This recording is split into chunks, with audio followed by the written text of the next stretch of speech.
You're listening to HowStreet.com radio, available online at TalkDigitalNetwork.com. Welcome to HowStreet.com radio, the online source for market opinions.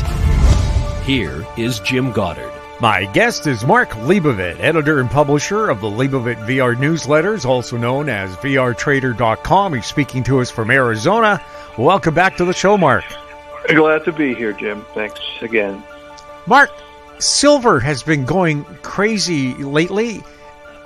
What's the story there, and is this silver madness going to continue?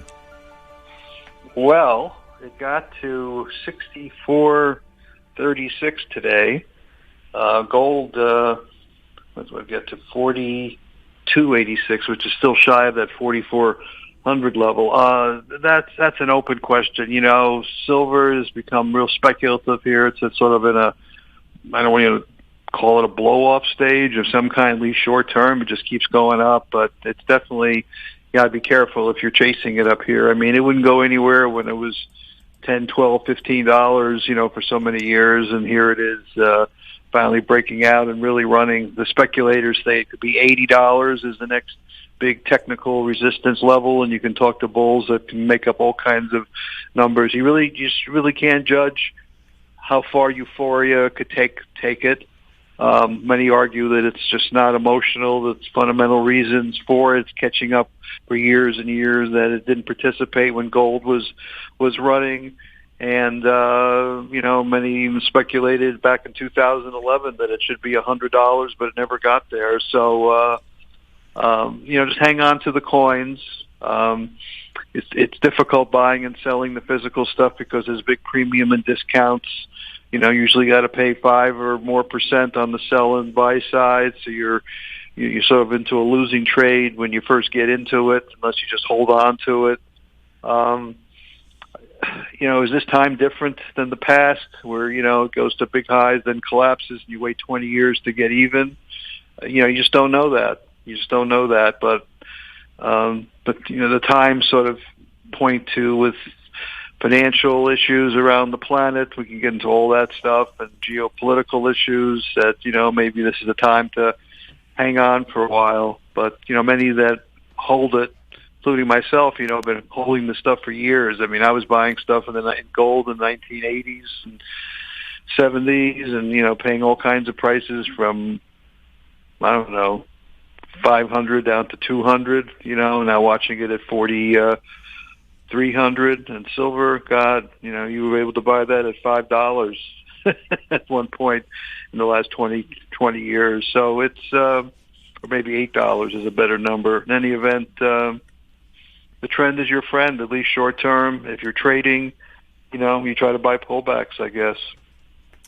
Well, gosh, you know, we're old enough to remember when the Hunt brothers from Texas tried to corner the silver market back in the late 70s, early 80s.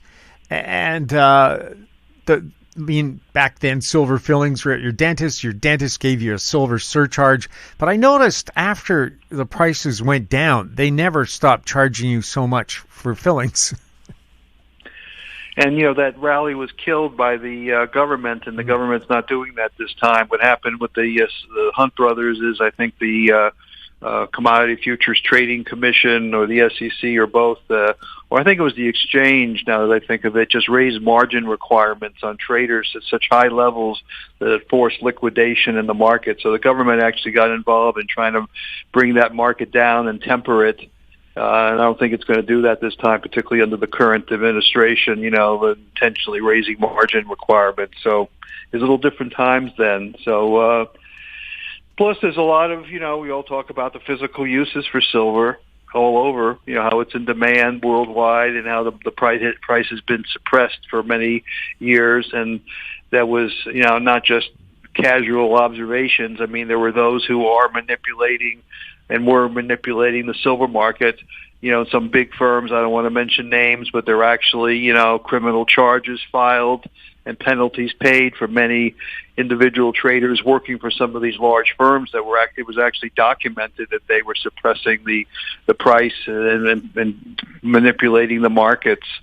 So much of that is in our past, and I guess reflecting on your earlier question, you know, if that's not happening anymore, you know, I guess the sky's the limit if you don't have, big banks and government interference, so to speak, in a free market.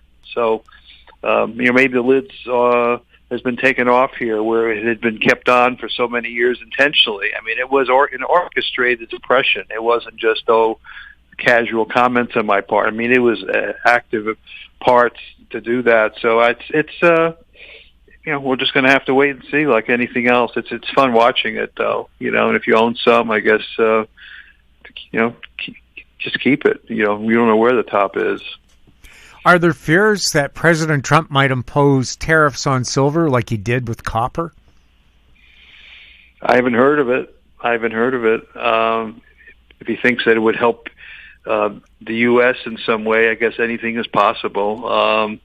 There's so much silver that is produced outside the country, particularly in Mexico and other places, but there are a lot of domestic producers as well. That's totally off my plate here in terms of speculating what President Trump would do or not do there. But the copper thing was short-lived because it didn't cover all the copper variables. And I know Freeport-McMoRan, the big copper company, which is also in the gold business, is based here in Arizona, and their stock's starting to recover quite a bit. And, there's a lot of fundamental reasons for this. We talk about rare earths and the need for metals and base metals and commodities in terms of all the industrial and technological needs. We talked about platinum or palladium, which have also been doing better. So a lot of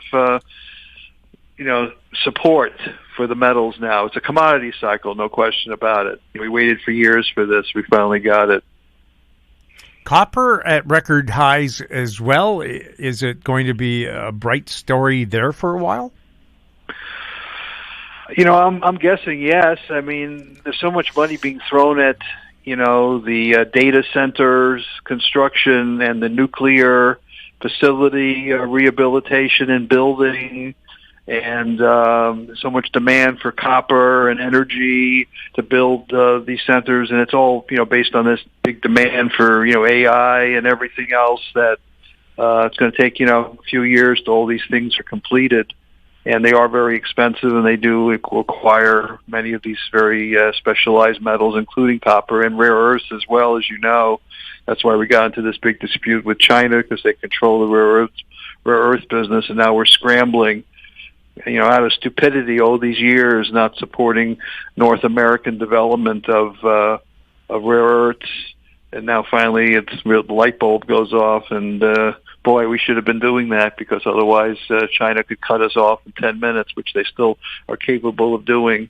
When you think about it, whether it's 80 or 90% of the rare earths coming out of China, and we need these for all technological equipment and machinery and so forth. It's really stupid, right, that we'll put ourselves in that position. It's like saying, we need oil and we're only dependent on the Mideast for oil, and we finally came to the realization, not with the prior administration, but with the current one, that, drill, baby, drill, drill all the oil you need and become self-sufficient, which is really what we should be with metals as well.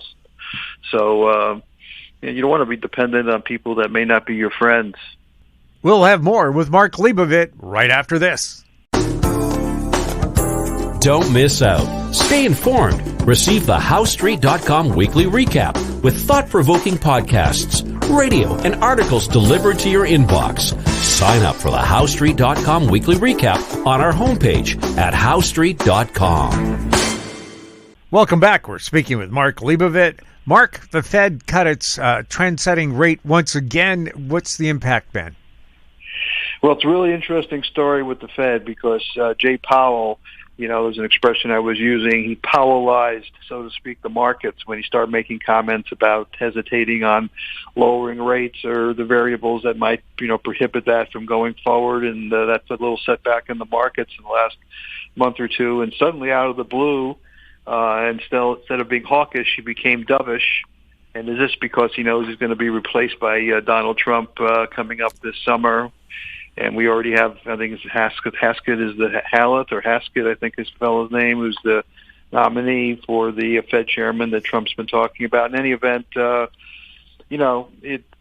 something more to the story. He flip-flopped in a way, and you start talking about implying that we're going to start seeing quantitative easing in the markets. That means the Fed's out there buying short-term treasuries instead of selling them. And we usually only see quantitative easing like back in 2008 when we had a financial crisis. So my big question is, what's the Fed know that they're not telling us? And as you know, in my previous couple interviews, I've been mentioning the issue in Japan. And the 10-year yield over there hasn't broken through that 2% level. Remember, it was zero for years and years and years. And it's getting up there, and if it breaks through that 2%, that could, possibly, trigger a panic in the financial markets around the world and imply, push of higher interest rates and so forth. And they're very much aware of that. I mean, the effect of the Japanese central bank and the amount of business they do worldwide is huge. And any change in that interest rate picture, any more dramatic change could affect world markets. So I think, the Fed's worried about that. They're not saying it. Why would they do quantitative easing, and why they, start acting aggressively in times where you don't think they needed to act aggressively? Is the economy really that bad? Are they telling us, something going on we don't know about? We know the job picture hasn't been, really great. We know a lot of people complaining about the economy not doing as well. Yet the stock market and the equity markets are at all-time highs. So the man in the street doesn't seem to be doing so great. But, if you want to go buy a home, it's still expensive. Financing cars is expensive. So I think it's Japan. And, they may say, they're worrying about the employment situation too. But I just thought, there's something going on here, and again, it may be Japan, but they're not talking about it. Maybe there's some other reasons that they decided to become aggressive and start talking about or implying quantitative easing. So they're in effect saying that something bad could be coming or could have in the process of unfolding, and we needed to do something to put our brakes on this. So, just lowering the rate 0.25% is not as dramatic as having quantitative easing. I mean, that's where they're actually, running the press and pumping money into the system, and they're buying treasuries, and they're doing whatever they can to get rates down and the bond market up.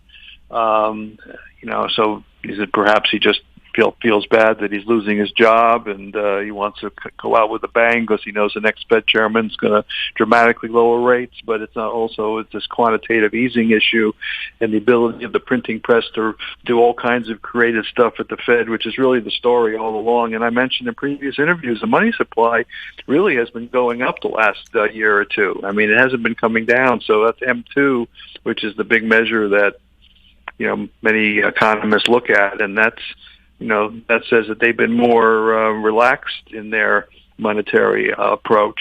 They haven't really been restrictive if the money supply is going up. And now with this quantitative easing, so what's the bottom line here? I mean, the stock market loved it today. I mean, the Dow was up 600 points, and the S&P, we're going to see new highs and probably a continued run here. And I guess they're fulfilling the wishes of those who are looking for the Santa Claus rally. And it's obviously underway. So it's a seasonal pattern, so they want to provide a Merry Christmas on a certain level, too. Stock market likes it.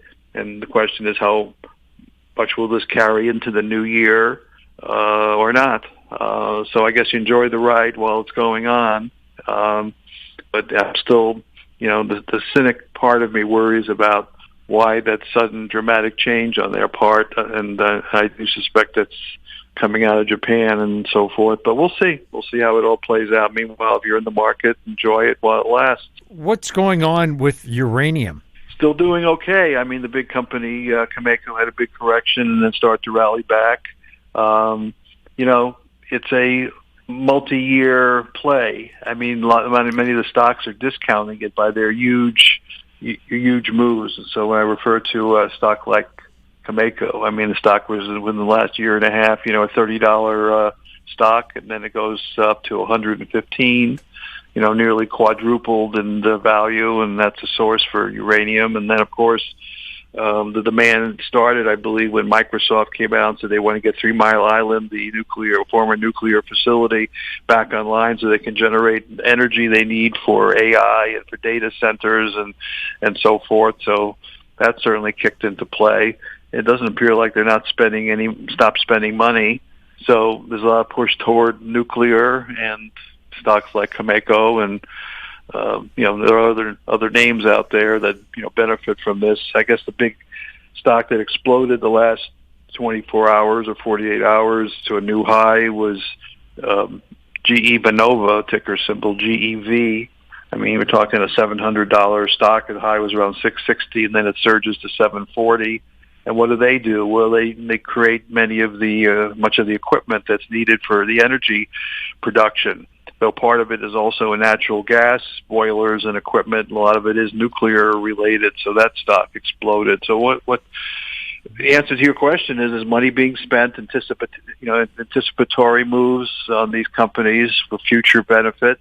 And the warning is that, these things don't get built overnight, but the market is discounting into the future. So, you may be chasing it, but then again, they keep going up. So you have to make a short or long-term decision. I always wait for pullbacks in the stuff. I don't chase them, but obviously, the wind is at the back of the industry, particularly since the White House is behind it and the push toward, energy independence.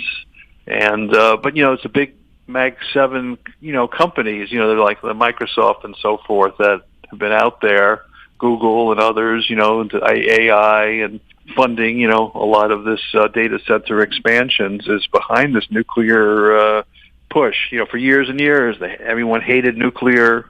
My old friend and probably your old friend Jim Dines from many years ago, I've known him for many, many years. He was a big nuclear buff, and he was correct ultimately. For years he was saying that the uranium is the future, and he passed away, as you know, in recent years. But he was right about the future, what was coming, and so we had to wait years for this finally to kick in. I mean, you mentioned nuclear or uranium to anybody, and they throw you out the door in fear that they're going to get vaporized, by radiation, and we never even want to talk about that as a source of energy, even though the military and space and everybody else uses it. They didn't want it in their own backyard, but now maybe they still don't, but there are there's newer technology out there that makes it hopefully a lot safer than, the big incidents that we've read about, like Chernobyl and the 3 Mile Island and others in the recent decades. In any event, it's here to stay for now, and we need it. I mean, where we're going to get the energy from? We're not going to get it from solar. We're not going to get it from the wind. We're not going to get it from geothermal. I mean, they're going to account for, small percentages of the energy demands that are being made on society. So the long question is, uranium is still positive until it isn't. What's going on with crude and natural gas? Well, natural gas had a big run up in the last 10 days, and then it had a big sell-off. And the excuse being given is that, we thought we were going to have a lot of cold weather, and some forecasters saying, it's going to be a lot warmer than we thought. The weather's not going to be as bad. Of course, that could change in 10 minutes. It's like, weather forecasting is worse than stock market forecasting. The weatherman could, look at all the charts and give you a forecast and then look out the window and see the complete opposite happening. That's a story. That's sort of the joke in the weather forecasting, business. So, the best answer is, the forecast is the forecast, and, you just got to look at your charts and your data. But natural gas had the big run up, and I thought it was more of a function. The discussion that I had read was, the nuclear is going to take so long to get underway. And, GE Vernova, the company I just mentioned, produces a lot of natural gas equipment, and apparently they were getting a lot of demand for that. So what's happening is, we have to wait 2, 3, 4 years for a nuclear to come on board. Let's buy those natural gas generators and equipment and power our AI and other data center needs with natural gas in the meantime until nuclear gets on board. So that was sort of the rationale why natural gas was getting any attention, not so much the weather. That was my impression. Now the weather is the story. I'm not sure the move in natural gas is over. We had a nice run up toward the $5 level, U.S. dollar level. Now it's back to about the 3.5, 4 level, and I don't know if it's done yet. I mean, I wouldn't discount that we can get another run in natural gas. As far as oil is concerned, it's a drill baby drill situation. But still, some of the oil stocks have been physical stocks have been acting better and still making money. A company like Chevron has near like a 3.5% yield on its stock as a dividend. So, there's a lot of reasons to own some oil companies that still seem to make money, even with the crude oil flirting around that, $60 or so level. But there was a little rally starting, and it was looking like we're going to get a little bit more of a rally here. Then it failed the last couple of days. So I'm sort of on the fence. I'm leaning a little more positive, but I'm a little on the fence with the crude oil, natural gas.